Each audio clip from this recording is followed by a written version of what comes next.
साहित्य संपदा कला मंचचा हा अभिवाचनाचा रंगमंचीय आविष्कार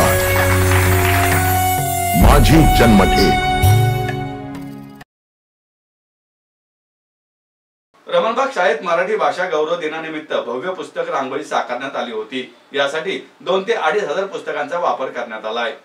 14 फूट बाय 10 फूट या आकारात ही रांगोळी साकारण्यात आली होती। मराठीचा या रांगोळीत पुस्तकांच्या माध्यमातून साकारण्यात आला। उपमुख्याध्यापक जयंत टोले यांच्या संकल्पनेतून ही रांगोळी साकारण्यात आली। चित्रकला शिक्षक अंजली मालुसरे यांनी त्यांना सहकार्य केले। कार्यक्रमाचे नियोजन दिनविशेष विभाग प्रमुख शुभांगी पाखरे यांनी मुख्याध्यापकांच्या मार्गदर्शनानुसार केले। यानिमित्त शाळेत लेखक आपल्या भेटीला हा उपक्रमही आयोजित करण्यात आला होता। लोकमान्य कल्चरल फाउंडेशनतर्फे आणि प्रशालेचा माजी विद्यार्थी मुकुंद मारणे यांच्या सौजन्याने इयत्ता 5वी ते 9वीच्या विद्यार्थ्यांना आणि शिक्षकांना विविध पुस्तके या कार्यक्रमात भेट देण्यात आली। कार्यक्रमाला पर्यवेक्षक मंजुषा शेलुकर, अंजली गोरे, शिक्षक व विद्यार्थी उपस्थित होते। कार्यक्रमाबद्दल कृतज्ञता रुचा कुलकर्णी यांनी तर सूत्रसंचालन अर्चना देवळणकर यांनी केले। प्रभू देसाई, पुण्याच्या डेक्कन एज्युकेशन सोसायटीच्या न्यू इंग्लिश स्कूल रमणबागची मी मुख्याध्यापक आहे।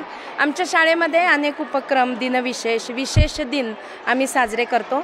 27 तारखेला मराठी राजभाषा दिन आहे। कवी कुसुमाग्रजांची जयंती मराठी राजभाषा दिन म्हणून साजरी केली जाते। यावर्षी नुकताच मराठी भाषेला अभिजात भाषेचा दर्जा मिळाला। दरवर्षी मराठी दिनानिमित्त शाळेमध्ये वेगवेगळे कार्यक्रम होतातच, पण यावर्षी आम्हाला अशी कल्पना सुचली की पुस्तकांची एखादी रांगोळी साकारली तर काय होईल।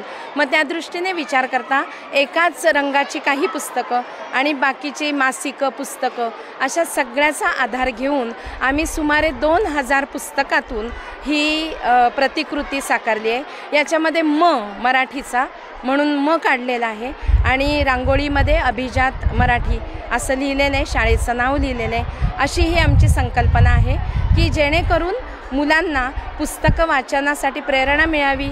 हल्ली वाचन संस्कृती लोप होते असं एक ओरड ऐकू येते, परंतु आज आमच्या शाळेमध्ये वेगवेगळ्या प्रकारची सुमारे 4 ते 5 लाख पुस्तकं आमच्या लायब्ररीमध्ये आहेत, ग्रंथालयात।